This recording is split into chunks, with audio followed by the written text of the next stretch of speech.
உலகை எழுப்பும் ஞாயிறு அங்கே குடியிருப்பான். அவன் ஆனை முகத்தனின் அடியவர் மனத்தில் ஒளியாய் வந்து கொலுவிருப்பான்.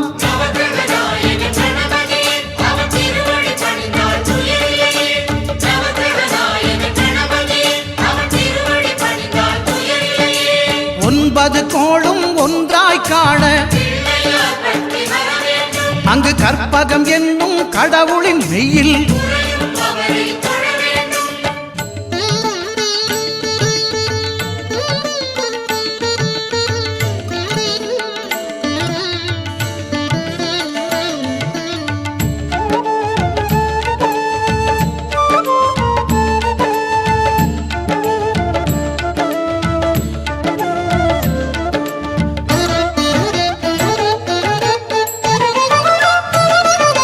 திங்கள் பகவான் திருமுகம் காண